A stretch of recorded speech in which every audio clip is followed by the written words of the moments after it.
Welcome back to HireWire. I'm Mark. And I'm so excited to be here today with Sarah, our resident expert. We're both kind of passionate about the world of recruiting and all the twists and turns it throws our way. And today we are focusing on a real gem, Bob Marshall's February 2025 newsletter. Now, if you're not familiar with Bob, he is a true icon in the industry. He's been navigating the recruiting landscape for decades, through multiple economic cycles and the rise of things like, the internet. Yeah, he's seen it all. And in his latest newsletter, he really gets to the heart of the current challenges recruiters are facing, starting with the elephant in the room, the talent shortage. Yeah. Bob cited the Manpower Group survey, which found a staggering 71% of U.S. employers are struggling to find skilled talent. That's a huge leap from just 10 years ago. So why is this happening now? It really boils down to the breakneck pace of digital transformation. Practically every industry relies on technology today. Bob specifically highlights IT and data skills, especially those focused on AI, machine learning, and cybersecurity as being the most challenging to find. This impacts everything from the obvious, like the IT sector, to things like energy utilities, even logistics. And Bob's newsletter also dives into how companies are trying to address this scarcity. What's the most common approach? Well, 28% of companies are simply increasing wages, which is understandable. But what I found really interesting is that 25% are investing in upskilling and reskilling their existing employees. That seems like a smart move, especially with technology changing so rapidly. Exactly. It's a win-win for both the company and their employees. Employees gain new skills that make them more marketable, and the companies retain talent and fill internal skill gaps. Bob also mentions things like tapping into new talent pools, offering flexible work schedules, and even leveraging AI and automation. It's clear that companies are having to get creative to compete. But what about the companies themselves? Bob also touched on CEO sentiment in his newsletter. And the Conference Board's report he cited shows a surge in CEO confidence in the first quarter of 2025, reaching a 3-year high, in fact. It's a real shift from that cautious optimism we saw in 2024. CEOs are feeling good about economic conditions in their industries. They're optimistic about future growth and opportunities. But here's the catch. Even with this boost in confidence, the number of CEOs planning to expand their workforce actually decreased. It dropped from 40% in the previous quarter to 32%. That seems counterintuitive. Why wouldn't they want to grow if they are so confident? It suggests a more strategic approach. Maybe CEOs are prioritizing finding the right talent over just filling any open position. They might also be focusing on maximizing the efficiency of their current workforce before expanding. And of course, we can't ignore that small increase in CEOs looking to reduce their workforce, 1% to be exact. It's a good reminder that not all industries are experiencing the same growth. Some sectors are definitely taking a more cautious approach, perhaps anticipating some economic uncertainty down the line. This all ties back to Bob's point about the need for recruiters to stay informed and be ready to adapt to these industry shifts. You need to know what's happening in different sectors to connect the right people with the right opportunities. Now, on a more positive note, it looks like salaries are on the rise. Bob cited a report showing that 71% of CEOs are planning raises of 3% or more, up from 63% last quarter. Most are aiming for that sweet spot between 3 and 3.9%.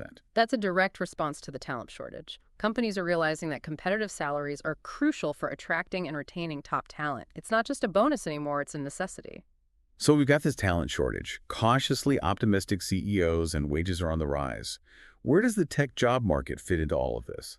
Bob referenced the Addison Group's 2025 Workforce Planning Guide, and it seems the tech scene is still hot even after cooling down a bit in 2024.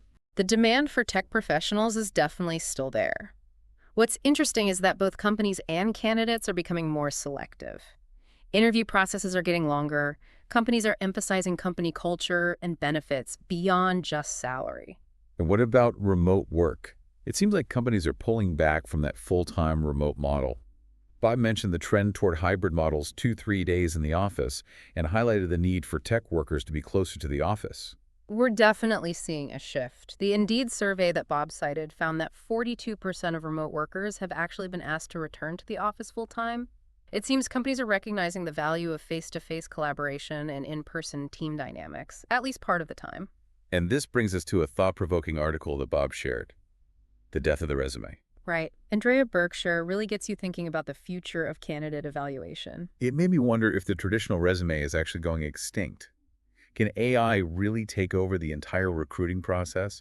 Will it ever be able to accurately assess those soft skills and personality traits that are so important for cultural fit? That's a great question. AI and automation are definitely changing how candidates are assessed with a growing emphasis on things like skills-based assessments and online profiles. Right.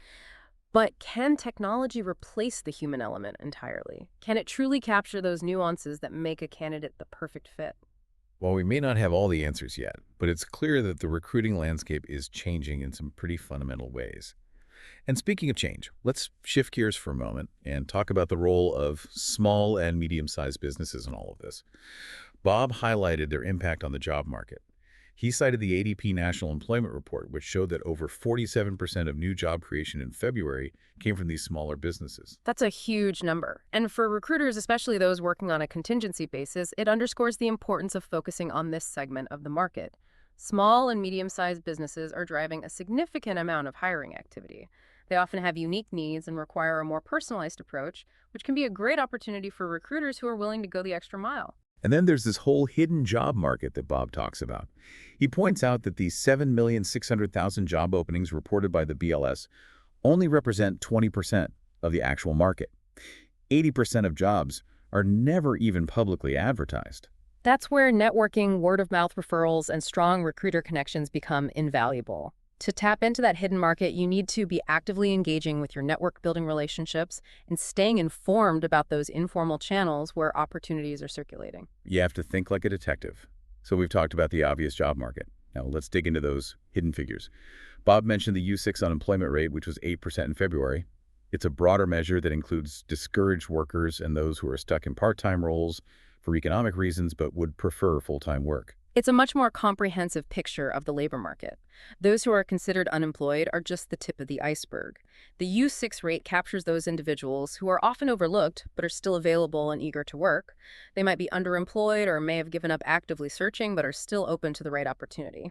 And even with these broader unemployment figures, Bob points out that the unemployment rates for specific categories, management, professional, and college degree talent remained extremely low, hovering around 2.4% and 2.5%. This means that we're not just competing for candidates who are actively looking for work. We're trying to entice individuals who are already employed, successful, and potentially content in their current roles. It makes recruiting in those areas incredibly competitive. You need to understand motivations, career aspirations, and be able to articulate the value proposition of a new role to someone who may not even be thinking about making a change. It really elevates the role of the recruiter. It becomes less about filling a seat and more about understanding long-term career goals and creating those perfect matches. It's about building relationships, fostering trust, and demonstrating the value a new opportunity can bring to someone's career trajectory. Precisely. And that's why, as Bob emphasizes, continuous marketing and recruitment efforts are so vital. In a market like this, you can't just sit back and wait for things to happen. You have to be proactive, always building your network and showcasing your value to both candidates and clients. You have to really be on top of your game. Right. And Bob didn't just lay out the challenges, he also offered some really valuable advice for recruiters. One thing that stood out to me was his emphasis on building those rock-solid relationships with both candidates and clients. It's something that's easy to overlook when you're caught up in the daily grind of filling positions, but ultimately it's not just about transactions, it's about cultivating those long-term partnerships. Relationships built on trust, understanding, and a genuine commitment to helping both sides succeed. Exactly.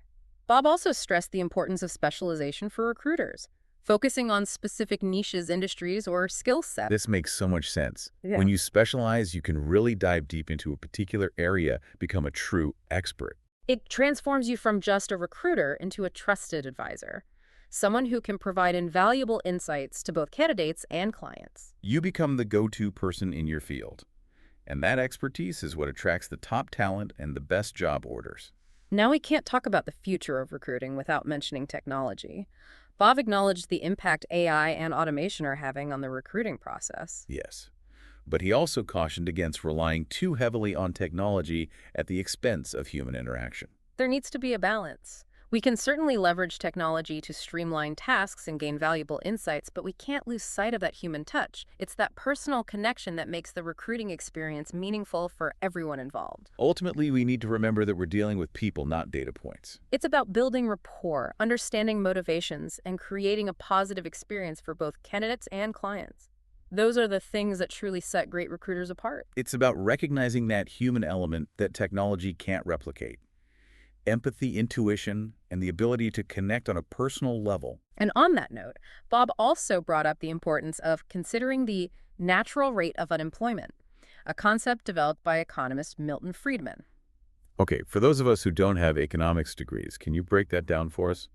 Well, in a nutshell, it suggests that there will always be a certain level of unemployment, even in a thriving economy, usually hovering around 4% to 6%. This is due to factors like people transitioning between jobs, what's called frictional unemployment, and a mismatch between the skills workers have and the skills employers need, which is referred to as structural unemployment. So even in a booming economy, there's going to be some level of churn and adjustment happening in the job market. Right.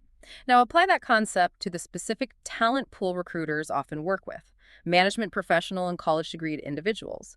When you consider that unemployment for those groups is so low, it means that essentially we're operating in a market that's at full employment. So we're not just trying to connect with folks who are actively searching for jobs.